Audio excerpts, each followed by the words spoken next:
Hello friends. Today, you will learn about the main pros and cons of mechs in the game. I'll try not to go into too much detail to keep this video engaging. In the description, I will provide the maximum possible amount of health and energy at the final level. Remember the key rule of gear hub and progression in this game overall: buying is almost always more advantageous than upgrading. The order of describing mechs will depend on their rarity, from common to legendary.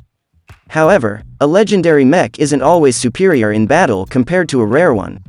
Keep this in mind and don't forget to subscribe to receive the most useful information. And now, let's talk about the first one, Paragon. It's the initial free heavy mech, and you'll likely spend at least the first couple of days in the game running around with RPG-4. In theory, it can handle heavy weaponry, but who really needs that? I don't recommend investing resources into upgrading it. Right away, get RPG-4, then replace the weapon with Long Arm 8 when you can. And once something better comes along, remove Paragon from your inventory and never use it in battles again. However, you'll still have to play with it for the first few days. When its ability is activated, it becomes reasonably fast. This speed will often be sufficient even to escape from enemy rocket mortars if your opponents happen to have those. Plus, there's a nice statue of it in the Plarium main office. And that's where its pros end. It's merely a common grade mech. Its ability mostly allows you to escape rather than chase someone down. Also, its health pool is quite small for effective battles, by the way, similar to that of Lancer. Lancer. This mech is the game's flagship, featured in promotional videos, and even depicted on the game's icon. It's the only mech capable of full-fledged jumping and can reach inaccessible areas. Though the developers try to close off such places, many are already off limits because they weren't originally planned. It's free and quite speedy, providing a lot of fun, but it's unfortunate that it becomes less relevant due to its low energy and health levels. Additionally, it doesn't receive any buffs during jumps, so don't be surprised when accurate enemies take you down in midair with instantaneous reactions. Also, remember that upgrading is not always as advantageous as buying something new. This applies both to gear hub progression and financial gain. It starts with only 4 energy, and investing resources into its upgrades to wield stronger weapons is something only wealthy individuals can afford. Because it doesn't offer much combat utility. As I mentioned, it's a mech purely for enjoying the thrill of jumping and exploring hidden spots on various maps. Perhaps one day, we'll see a legendary version of the Lancer. When we say that Juggernaut has a lot of health, it's important to understand that this is relative to other mechs of its grade. While it does have significant survivability in a head-to-head 1v1 battle in an open field, such situations are rare in practice. Its low speed makes maneuvering quite challenging. It's better not to deploy this mech right into battle from the start, as by the time you reach the center of the map, 30 seconds will have passed. It's better suited for defending a captured point or ambushing enemies. Its shield component can occasionally save you from persistent javelin racks or even rocket mortars. The shield covers it from all sides and can absorb all residual damage. This means that under the shield, you can't be killed even by a critical shot from a pair of M-Rifle 16s. However, keep in mind that the shield's duration is only 12 seconds, and the worst part is its cooldown time, which is calculated by adding its duration to the actual cooldown time. What does this mean? If you activate the shield and it's immediately destroyed, the cooldown time will not be the 10 seconds mentioned in the description, but a whole 22 seconds. Also, due to the shield being very close to the body, it doesn't protect against weapon effects such as overheat, stasis, and critical mass. Nevertheless, considering the benefits and gear hub progression, spending 325 coins on it is probably not worthwhile. After all, we won't be upgrading it, and there are more advantageous and cheaper ways to move to tier 3. But if you still decide to go for it, at the start, you'll receive 8 energy, which you could use to equip a pair of Plasma Cannon 4, for example, though I don't recommend doing so. The Slingshot is designed for extremely fast and cautious players. It has very little health, and that's its biggest drawback. It literally has the lowest amount of HP in the game. There's nothing lower than it. While it deals damage with its ability, the damage output is minimal, and you need to understand that engaging in a 1v1 battle against other mechs will most likely not end in your favor. It's best used for swift movement across the map, for example with javelin racks. It boasts an excellent dash for enhanced mobility with a low cooldown. This makes it a good option for engaging in contactless combat. It costs only 32,500 credits and is the top choice for playing in Tier 2 and transitioning to Tier 3. At the start, it has 8 energy, and I strongly recommend using it with a pair of Javelin Rack 4s. This will be your most powerful gameplay combination for the time being until you progress to the next tier. Even when you transition to Tier 3, you'll likely keep using this Slingshot with Javelin Rack 4 for a while. It's a truly dangerous early game monster. The key is to play cautiously and not lose it. Puma. I'm not even sure what pros one could attribute to the Puma. Perhaps the fact that it's a heavy mech and has more energy than the Slingshot or Juggernaut. Even twice as much as the MD at the start, you receive 12 energy, which allows you to equip a pair of RPG 6s or Plasma Cannon 6s. The Puma has the lowest health pool, decent speed, though not to a degree that qualifies as a pro. Its ability absorbs damage, but the amount of damage absorbed is very low.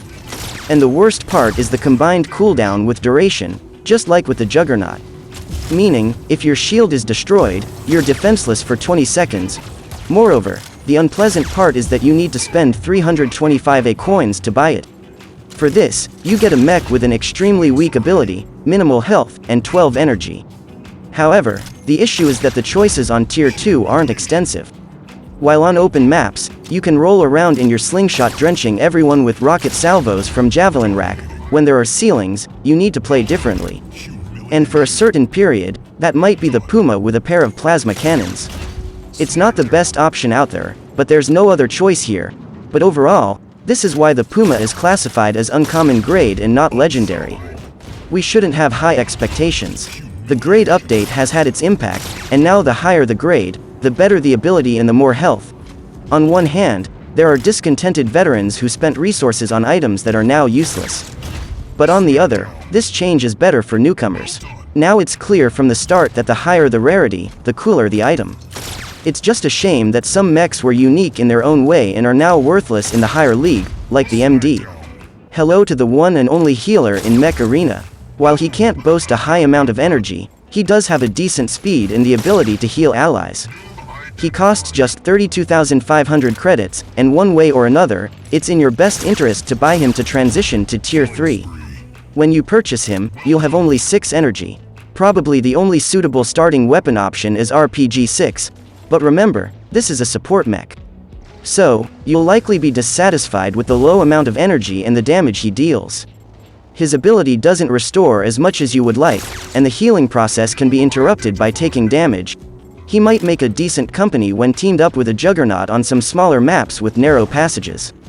Unfortunately, the support role in the game is undervalued, so it's more akin to a team game mech, especially when you decide to play as a team with your friends in voice chat. If you enjoyed this and want to appreciate my efforts, subscribe to the channel, and I'll make similar videos about other mechs and progressing through tiers in the Gear Hub.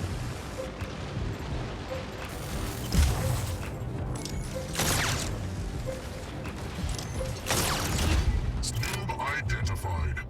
Well done.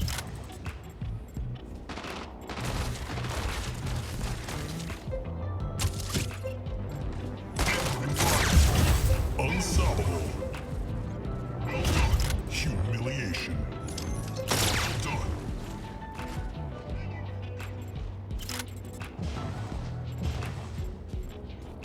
3, 2, 1.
Double KO. Well done. 3, 2, 1.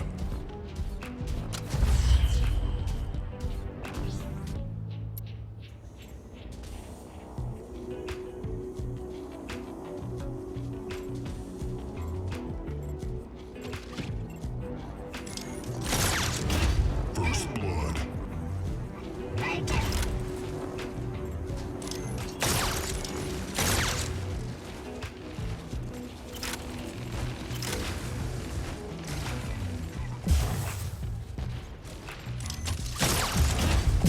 Humiliation. Well done.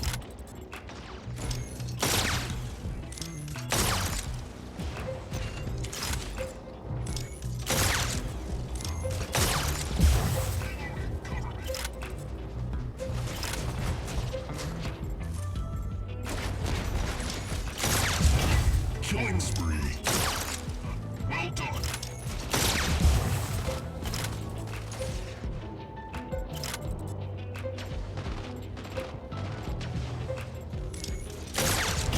Humiliation. Well done.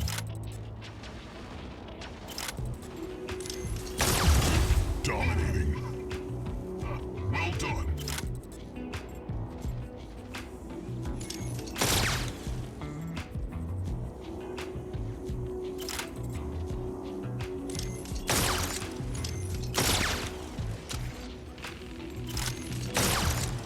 Noob identified.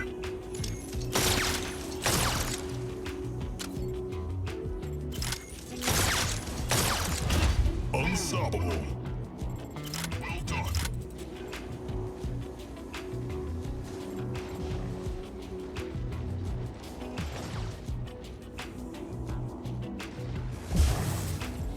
Three, two, one. Humiliation. You have won the match.